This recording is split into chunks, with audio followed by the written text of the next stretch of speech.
Welcome to Sideline Sanity. This is going to be a good one. Please subscribe. We'd love to have you with us every single time we drop an episode. So just hit that subscribe button. You hear the name Trump. What do you think? You can fill in all the blanks. You don't need to say them out loud. You know what you think. But Lara Trump, who is the daughter-in-law of Donald Trump, married to Eric, his son, is a really interesting person. And I've gotten to know her a little bit. And I've been on her podcast a couple of times. And in spite of the fact that I wrote an open letter to Donald Trump to please not run for president again, because I think there are some alternatives that might not be as divisive or as disruptive, Donald Trump's running again. There's no way around it. And Lara Trump, his daughter-in-law, has become one of his best spokespeople. But what else do you know about her, really, besides the fact that she's married to Eric? What do you know about her? You're going to find out a lot because she's my guest next. For nearly 3 decades, she's reported the action from the sidelines. She started very young. She's covered the NBA, NFL, Olympics, and the college football and basketball national championships. And now, during these insane times in our world, Michelle Tafoya thinks we need a serious dose of sanity. This is Sideline Sanity. With your host, one of the sanest people on planet Earth, Michelle Tafoya.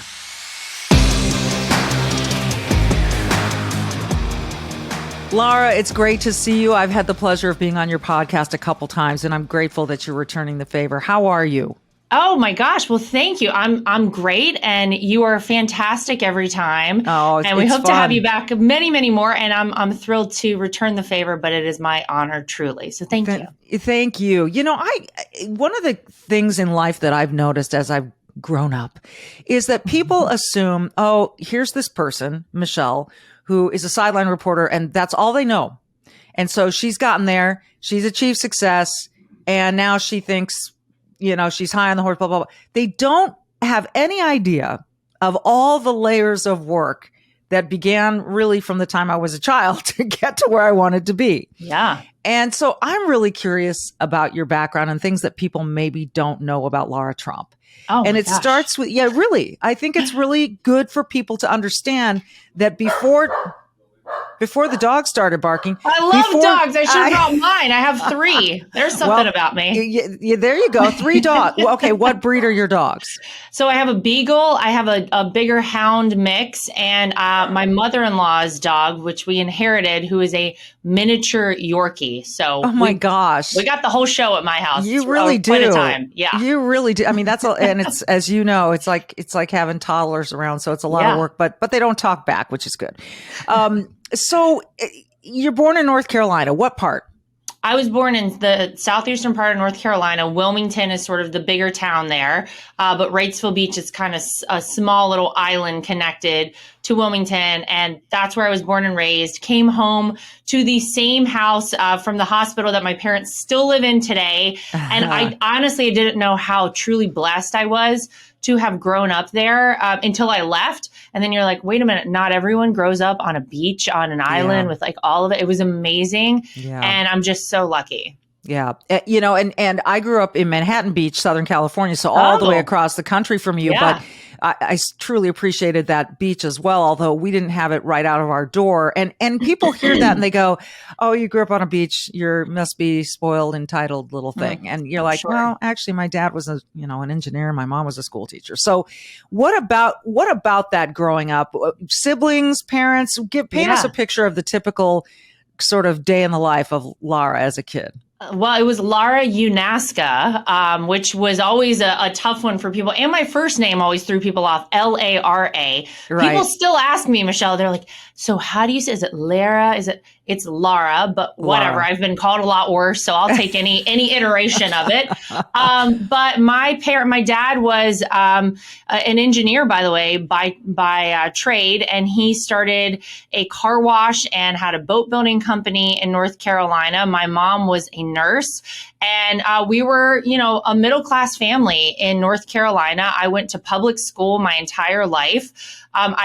Michael Jordan and I went to the same high school. It right now has on the outside Laney High School, Michael J. Jordan Gymnasium. Michelle, I'm obviously just waiting for them to put and Lara Trump Gymnasium, I'm sure. Right.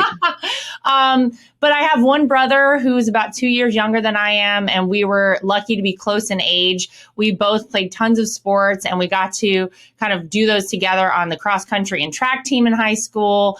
And I feel like I probably grew up like most Americans, and obviously was fortunate that I had two loving parents and a great home. But, I certainly was not spoiled. I certainly never envisioned meeting someone with the last name Trump one day and becoming part of that family. So I feel just so lucky every day and blessed every day to continue this journey, because it really feels like my life has been such a journey up to this point. And I would have never guessed that these sort of things would have happened for me one day. Well, so let's get into the love story of you and Eric. And how did you meet? Oh my gosh. Well, I moved to New York. I went to college. I went to North Carolina State, and I graduated, and I felt like I had done everything the right way. Like, I got good grades. I graduated with honors. I did all the things I was supposed to do. And then when I graduated in 2005, it was not a great time for the job market. And I had a really tough time figuring out what I was going to do. I worked lots of odd jobs. I was a waitress, a bartender, a personal trainer, all these different things. And one day I said, I've got to change something. And I really was into like baking. So I actually moved to New York to go to culinary school in 2007, and was planning to just be there for a year. Well, about 6 months after I moved to New York, I was out one night with a friend, and the story that never works out, was out one night and saw this guy who was taller than I was while I was wearing heels, and I'm a tall drink of water. I'm 5'11", and I said, oh, look at this guy. I mean, this could work out. Little did I know his name was Eric Trump, and I didn't even know that an Eric Trump existed. Don't tell my husband that. Yeah, and I guess the rest is history. We've been together for 15 years. We got married in 2014 and just had a bit of time before total chaos ensued, and my father-in-law decided to run for president. Yeah. So you find out this is Eric Trump. And what are you thinking at that point? Because I can remember watching The Apprentice, and all the things that I remember being at I think it was a Jets game I was covering. It might have been a Giants game, but either way, it was at that stadium in New York, and in walks Donald Trump with his wife, Melania, who even 100 yards away was radiant. I mean, it was kind of crazy. Yeah. But it was, the crowd went crazy for him. New Yorkers loved him. So when you find out he's Eric Trump, what do you think? What is going through your mind at that point? Well, I think it's probably what everyone would assume. I'm like, well, is he really nice? Is he like some spoiled rich kid? Would we even have anything in common? We only met out at night very briefly. And then this is way back in the day. I had a Razor phone. So like texting was kind of hard. We found each other on Facebook, and we were kind of messaging back and forth. But I really had very low expectations, if I'm being totally honest, for the kind of human being that Eric Trump would be. And of course, by association, anyone in his family. And what I can tell you is when we went on our first date, we sat for 4 hours and did not order any food. And P.S., having been a waitress for a long time, I felt so bad for our waiter. I was like, I apologize. I know you're trying to like flip this table and make some money tonight. But he was so down to earth. And I was so shocked, honestly, by just his character and the type of person that I felt he was, even in only knowing him for a couple of hours. And then that has obviously been reaffirmed for many years. And then meeting his family, that was probably one of the crazier moments, because my husband, and of course we were just dating at the time, didn't warn me, Michelle, that I was meeting Donald Trump, his father, whenever I actually met him. And honestly, it was probably better in retrospect, because I didn't have time to get nervous or get freaked out or anything. But then you're there and you're like, oh my God, this is Donald Trump. And stop. I got to stop you right there. Nice. I got to stop you right there. We're going to take a quick break. That's the perfect way to tease what happened next. We'll hear all about Lara's first meeting with Donald Trump right after this. You know, I don't take compliments very well. I just never have, and I probably never will. But when people tell me I look younger than my age, that makes me happy. And so I like to share that I use Genucel. This is the skincare product line I use. And I'm going to spell it for you. Genucel. Genucel. It's an amazing antioxidant-based skincare company manufactured right here in the USA. It's formulated by a pharmacist with really high quality ingredients. And so their products smooth out fine lines and wrinkles and prevent new ones from forming. My favorite right now is the Deep Firming Serum. Yes. First, I cleanse my skin with their Deep Sea Cleanser, which is soap free, and it feels so good and your skin feels so fresh after you clean with a soap-free cleanser. It's wonderful. And then the Deep Firming Serum I put on top of that is a stem cell technology, and it just makes your skin feel plump and toned. So right now you can save over 70% off Genucel's most popular package just in time for the warm spring months, featuring Genucel's Ultra Retinol that contains a powerful retinol alternative, safe on your skin in the summer sun, and Genucel's Dark Spot Corrector to reduce the appearance of dark marks and sunspots from those long summer days outdoors that we love to enjoy, but we don't like the spots that come along with it. Plus, you'll still get Genucel's classic under eye bags therapy for those annoying under eye bags and puffiness that we all hate. And with its immediate effects, see results in as little as 12 hours or guaranteed to get your money back. Don't wait. Visit Genucel.com/Michelle to save over 70% off the most popular package. Plus, every order subscription includes a luxury gift box with 2 free springtime essentials. That's 2 free gifts plus free concierge shipping for a limited time. Go to Genucel.com/Michelle, Genucel.com/Michelle with 1 L. All right. So under what circumstances? So you didn't have time to prepare for this meeting with the future president of the United States. So how did it all unfold? What happened? Well, we had gone to the U.S. Open out in Queens, you know, the tennis tournament, of course. And my first time going, of course, for me, just being sort of a normal person, I was like, oh, well, great. We'll be sitting in the stands. We'll get like some hot dogs and French fries or something to eat. No, we were actually headed to a box. Little did I know of, you know, this was my first hurrah. And we walk in and there's Donald Trump and there's Melania Trump. And I was like, oh my God, I would have like worn better shoes. I was in sandals, like the whole thing. And so sure enough, then Eric walks me over to introduce me to his father. And I almost didn't know what to say. So I probably kind of stared at him blindly and blankly. And he goes, you know what? I'm getting some ice cream. Would you like some ice cream? And I was like, oh my God, ice cream. I could do this. This could happen. And that was our first meeting. After the ice cream, I was like, so this guy eats ice cream. Oh, which now we know, Michelle, of course, it's 2 scoops for Donald Trump. But at that moment, it was a very, it was just kind of settled me down. And I felt like, oh, this could be a normal person. And I was pleasantly surprised. It is so interesting how his persona has evolved. And, you know, and you've had a front row seat to all of it because you were there, as you said, before he decided to run for president.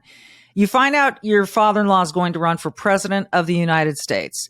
What's your initial reaction to that? What kind of chances did you think he had? What's going through your mind? What are you and Eric talking about at that point? Well, we were all so green. We were so naive. And I think that what I took away, we all had this big family dinner prior to my father-in-law officially announcing he was running for president. And at that dinner, he confirmed for all of us, look, this is something that I want to do, but I need to know how all of you guys feel about it because it's not just going to involve me. It will involve all of us. And I honestly, at that point, I was like, well, how will it involve all of us? I really didn't get it. And I think I was very new to politics at that time. I think all of us really were. And so I was kind of like, well, what does he mean? That's what Eric and I talked about. And chance wise, I mean, you know, having never been a politician, I was kind of like, well, I don't really know what he thinks about all these things. I don't know how the people will receive him. So I probably gave him, honestly, a 50-50 shot of even making it through the primaries, which I guess is pretty good because New York Times gave him like a 2% chance. Yeah. But I think that conversation we had, I would come back to time and time again. Every time something major would happen, and I'd say, oh my gosh, he knew at that time that in order to do the job that needed to be done and to be the president that he needed to be for this country, he was going to take a lot of heat. We were going to find out who our true friends were. We would all be attacked in turn. And man, was he right. So I always hearken back to that one dinner and that conversation and him telling us those things. He was so spot on with all of it. But of course, none of us really got it at that point. It would be down the line. So down the line, do you remember sort of the first time you felt like, oh, holy mackerel, this is painful, and I didn't know it would be like quite like this, and maybe a friend turned on you or something happened? Because and by the way, I think it happens to a lot of politicians. You're not alone in this, but certainly your dad attracted a lot of negative attention from the press, as you well, I don't have to tell you that. But for you personally, was there ever a moment where you went, oh, make it stop? Well, I mean, I'm trying to recall maybe the first time, but there were so many instances where the media would kind of grab a hold of something that he had said, of course, spin it around, and then people who I had grown up with, who I'd gone to high school with, who knew my character, who knew who I was, would send me these awful messages on like Facebook or something and just obliterate me and tell me what a horrible person I was and a racist and this and that and the other thing. And I'm like, oh my God, like you guys have known me my whole life. How could you say these things about me? And of course, I wouldn't be supporting someone who I thought represented, the things that the media was trying to portray him as representing. And so those instances were very hard for me because it's one thing to have a bunch of people who have never met you before, the internet trolls, so to speak, saying all kinds of crazy things, which regardless, that's tough too. You've got to develop a thick skin really quickly. But it was when people who knew me would kind of come at me and I was like, this is very upsetting because they know me better than that. And that certainly cut me pretty deep. So that guilt by association, it's even happened to people. I remember kind of being a fan of Nikki Haley, and someone who really, really, really disagrees with your father and really does not like your father said to me, how can you be a fan of Nikki Haley when she worked for Donald Trump? And it's sort of like, well, hold on a minute. Nikki Haley's her own person. And there was this sense that anyone who came within his orbit was somehow, assign any any derogatory statement to that person. Like you were called a racist.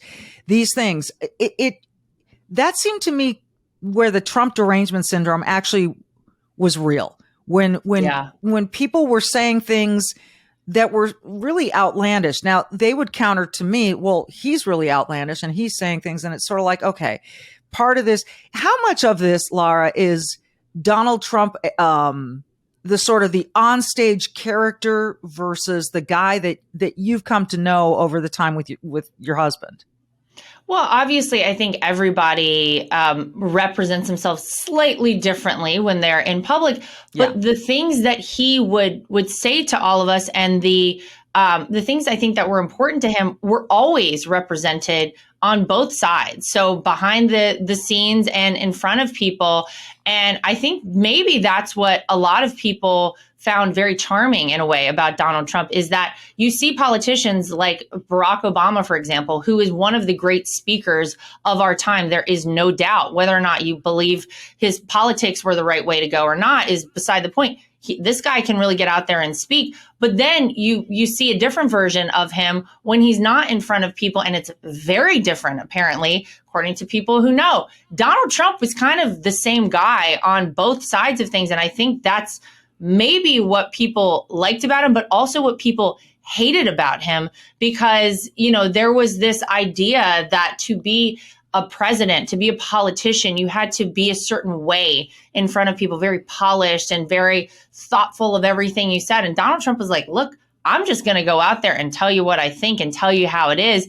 And a lot of people didn't like that about him, but those who liked it about him loved it about him. And I always have thought that that was some very unique characteristic he had that has allowed him to be successful and attract the people to him that I think were unlikely to be attracted to a billionaire businessman from New York City. Yeah, I think that's what confused a lot of people was here's this billionaire successful businessman who attracted a ton of blue collar workers to his side. And I said it even before he was elected, and I have said it since, that I think one of the reasons for that was because he was just so transparent and honest. Whether you liked it or not, you knew you were getting the unvarnished truth from the guy. But certainly a lot of the things that he says are disruptive, and I think there's a place for that. So he's on with Hannity. He has a rally. There's talk about, if I get indicted, we got to raise hell. And I'm paraphrasing. When do you think it is wise for him to pull back on that a little bit and say, you know what, I'm not trying to rabble rouse here. I'm not trying to cause any kind of violent eruption. There is a fine line you got to walk, is there not?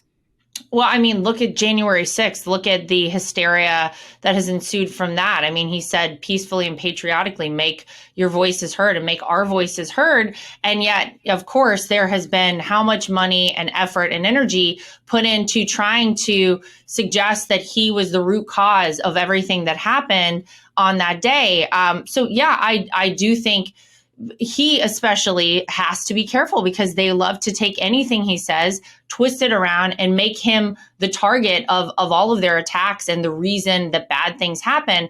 And I think it's probably very frustrating because you see a completely different story on the other side, where you had Kamala Harris, the current vice president of the United States, during the Summer of Love riots, where people were literally burning down police precincts and federal buildings in this country. And yet nothing was done about it. Nothing happened to many of those people. Where is Kamala Harris in all of this? How come nobody said, well, you said that this would never stop. People are going to keep doing it. So yes, he probably has to be more careful than the average politician, so to speak. But look, I think he's very frustrated because Donald Trump has been the target of so many unwarranted, unjustified attacks. And this one, of all of them, with the district attorney's office in Manhattan, is so outrageous. Everyone knows what he did was not illegal. And I think he's really frustrated because it's just more of the same. Yeah. And a lot of people look at this, Michelle, and they say, if this could happen to one of the most powerful men, arguably, in the entire world, what about me? What could the government do to me if they disagree with the things that I'm saying or doing? Well, I think if there's one thing to be gleaned from since 2016, it is that there have been government agencies that have been weaponized. And I think Alan Bragg knows he maybe really stepped in it here because what did I say? Alvin? What did I say? Albert? Alvin Bragg. Yeah. Alvin Bragg. What did I say, John? I just got corrected. Oh, I said Alvin Bragg. Forgive me. So Bragg has really stepped in it here. I mean, there have been legal experts from both sides of the aisle saying this doesn't make sense. This doesn't carry weight. It's purely politics. And we know that. The country, Lara, needs unifying so badly. And we're divided on so many things, whether it's, you're either pro-climate or anti-climate movement. There's the race wars. We've got gender stuff. It just seems to me, and I say wars, and I don't mean that literally, folks. I just mean there's just these deep divisions over issues that some are over immutable characteristics of humans. And we see in recent polling that patriotism is plummeting. And it breaks my heart. I was raised to believe this was the greatest country on the planet, and I still believe that. I still believe our Constitution is an unbelievable piece of work and that it's fair and right. How do you think he is best poised to unify, if you think he is? I assume you do.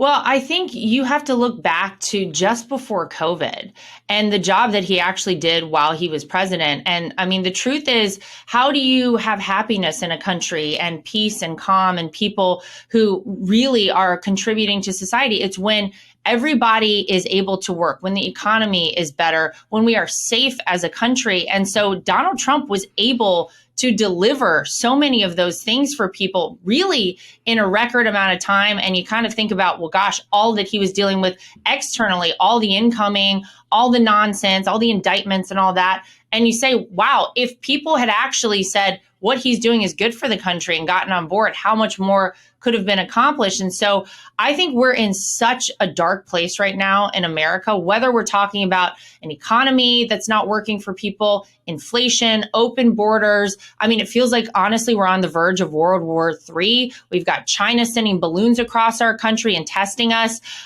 People, I think, want to know that they have security, that someone is there who's going to turn things back around and make life better for them. And then all of this other stuff, I think people stop focusing on. Maybe it's so hard to deal with day to day. They're like, yeah, let's jump on this bandwagon and go down this path too. So I just think I look back to how things felt before COVID took over in 2020. And really, America was on a great path. We had so many positive things going for us as a country. There were people who were working in record numbers and being, just generally life was better, I feel like. And so for me, I think that that's the role of a president. You want to make life easier, not harder for your people. And that certainly happened in the first term under my father-in-law. And I certainly think we can get back there for a second term. How would you advise? You're a very good communicator, Lara, and he's lucky to have you on his side. How would you advise him to deal with, it appears that his probably biggest competitor is Ron DeSantis, the governor of Florida, who has done great things in Florida. And I just, wonder what your thinking is about the nicknaming and all of the things that your father-in-law likes to do that could work against him and, that could divide the Republican Party even further. Well, I mean, it's funny because I think back so many times to things that my father-in-law did in the past. And so many of us were like, are you sure that's the way you want to do it? And now in retrospect, I can clearly see that he had a plan, that the things that he wanted to do and the ways that he wanted to achieve those things, maybe we didn't all get at that time, but they certainly were successful. And I kind of feel like that about the Ron DeSantis stuff, to be honest. I get asked about it all the time. I live in Florida, and I mean, to me, I don't think that there's any competition between Donald Trump and Ron DeSantis. Was Ron DeSantis a great governor over the past several years in the state of Florida? No doubt. Is it very different to then become president of the United States? Absolutely. The thing that Donald Trump has that Ron DeSantis does not is, of course, experience. But Ron DeSantis needs sort of the establishment of the Republican Party to back him in order to be successful. Donald Trump does not need that. And I think for people who sit back and look at it, they realize that the swamp is real, that we have seen it rear its ugly head time and time again, especially when it comes to my father-in-law. But they're fighting him so hard and they want so badly for him never to become president again because he exposed all of them. And they know if he's in there a second time, he will do it again and he'll do everything he can to fight solely for the American people. And that is a big difference because as much as I think Ron DeSantis has done a great job as our governor, it is very different. When you get to DC, you learn who your friends are, who your foes are, and it is a lot to take on. Donald Trump has done it once. He will do it again. And I think it's very different to have someone who's fighting for the people versus needing the backing of the establishment. So I know a lot of journalism students and I'll say it, so-called journalists, because they're, whereas Matt Taibbi and Michael Schellenberger are actually journalists, there are some journalists who are purely agenda driven in their work. And they would press me to press you on every phrase your father-in-law has ever uttered, every step he's ever made, every moment in his history. But you're my guest today, not your father-in-law. And so I'm deeply interested in what it must be like to be this, amazing young woman, mother, dog owner, wife, and daughter-in-law of the former president of the United States, who's running again, to go through this meat grinder, because it is a freaking meat grinder. I don't have to tell you that. And just what your scar tissue is like, how different you are as a human being now versus the gal who was sitting at that dinner table with Donald Trump, who said this is going to affect all of us. How different? What's it been like? How are you? What's the skin? How thick is your skin? I mean, it's pretty thick, Michelle. I'll be honest with you. Whenever you have photos taken of you at 7 months pregnant, bending over, picking up after your dogs in Central Park, and then those are published, you get pretty thick skin from those sort of experiences. What is the point? Oh yeah, not my favorite, but that's a true story. I think we've all learned a lot, and I almost feel like at this point, having done it twice, we all know what to expect, but we also know how exhausting and draining it is to go through an entire presidential campaign. Because man, does it suck the life out of you. And look, when I did this the first time, I didn't have kids. The second time, my kids were very young and they didn't really notice how much I was gone back and forth, all the traveling I was doing. Now, my kids are 3 and 5 and about to turn 4 and 6. It is a very different situation, but nothing is more important to me at this point than making sure the future of this country is headed on the right path. And it is for my kids. So everything I do every single day, just like I think a lot of parents out there, is for the future of my kids and making sure that this country is the great country that I got to grow up in Wrightsville Beach, North Carolina, for them one day and for their kids and future generations. So my drive is probably even more now than I think it was in 2016. And it probably is because of becoming a mom and knowing what kind of future I think I want to leave to my kids. That is certainly a feeling I can relate to. And I think anyone who has kids feels that way. And some people are afraid of the future that your father-in-law could bring. And some people think that Joe Biden provides the best. No. Not that many people actually these days think that Joe Biden can. Even in his own party, he's losing a lot of support. But I think there is a lot of fatigue to go around, and that people maybe want something new and different. And, that's where maybe the appeal of a Nikki Haley or a Ron DeSantis might be. And to them, because clearly you're devoted, you're loyal, and you believe in what your father-in-law is going to do.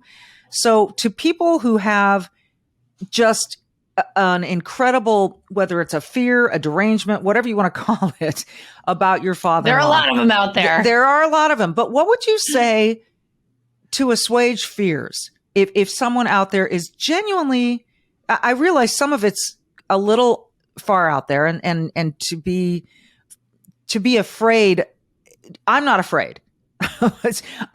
All I want is unity and prosperity and safety in this country for my kids, your kids, and our grandchildren. But for you to and you are going to pitch for your father-in-law. And so in spite of all that he did, and he did a lot, and before COVID, it felt like life was pretty good in America. It was getting better, right? How would you tell people that his character is nothing to be afraid of? Well, it's interesting because it is all about his character, and the arguments against Donald Trump aren't, the things like, oh, well, he gave us this great economy, a booming stock market, job growth, manufacturing pouring back into America. We had trade deals, of course, with China under Donald Trump, peace deals signed in the Middle East, meetings with Kim Jong-un of North Korea to denuclearize the Korean Peninsula. Incredible things were happening. There are not arguments against his policies. It is solely about his personality. And so I think whenever you compare, especially someone like Joe Biden, who, let's be honest, was sold to Americans on his personality. This was going to be the great unifier. We should all want a good grandfatherly figure, old Uncle Joe, to come in and really soften things up in America and make us all feel comfortable with a puppy in the corner and the whole thing, right? And look where we are. Like, look what happened to the United States of America. Look how embarrassing it has been on the world stage, whether Afghanistan, whether the situation between Ukraine and Russia that no doubt would not have happened had Donald Trump remained president. Look at where we are with China right now, with Iran, the embarrassments that have ensued solely for our country because of a bad leader.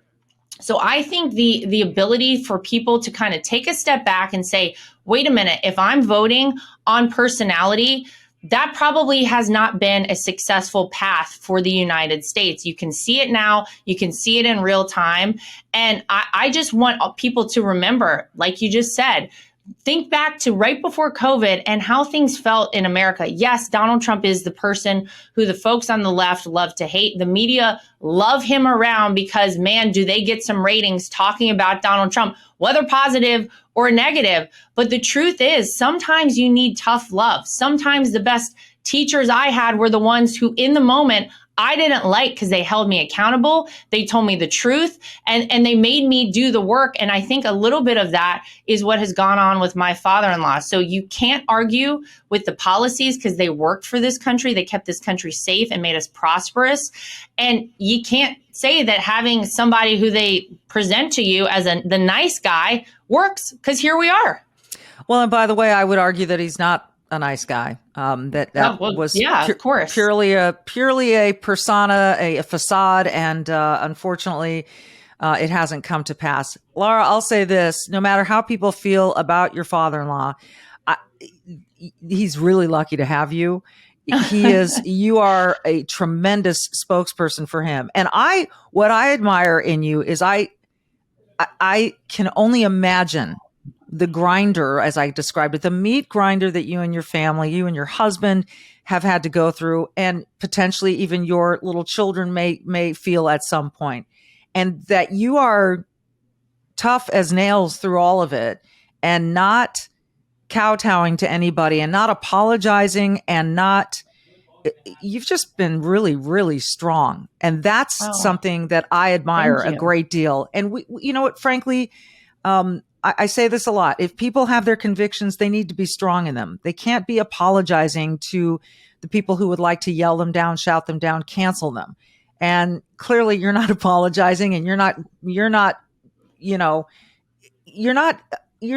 what is the word I'm looking? You're not just going into a corner when people call you names, even your best friends. Have you won any of them back? Have you won any of your high school friends back? You know what? It's funny because there are several of them who I, played sports with. And to be honest with you, I've heard from some of those people who in the very beginning, said all kinds of terrible things about me and never were going to vote for my father-in-law. And now, honestly, seeing what's happening with transgender, with men competing in women's sports, they're like, wait a minute. They have actively reached out to me to tell me that they find that to be problematic. And I don't know where they stand politically. I don't know if they plan on voting for my father-in-law in the future. But you know what? It actually kind of reaffirms that if you stick to what you believe and your truth and you know who you are and your values, the truth ultimately comes out. And no matter what people say about you in the moment, I think a lot of those people have probably changed their minds back. Well, you are tough as nails, and I admire that. And like I said, the campaign it really is. They are lucky to have you. You are a tremendous spokesperson for them. No matter how people feel about your father-in-law, I mean, you are a great representation. And I know it cannot be easy. And there've got to be some days where you just want to go hug your kids and go, oh, let's just sit in a little hug for a while. Let's just be quiet for a minute. So kudos to you for doing all that you do. And thank you so much for joining us. I learned a lot. About your first date. Yeah. I learned a lot about a lot of things, and it's been really interesting and fun to know a little bit more about you. So thank you, Lara. Thank you very much. It was an honor. This has been Sideline Sanity. And you know what? I always tell people at the end, be brave and do good. Lara Trump is certainly brave. There is no doubt about that. We'll see you next time.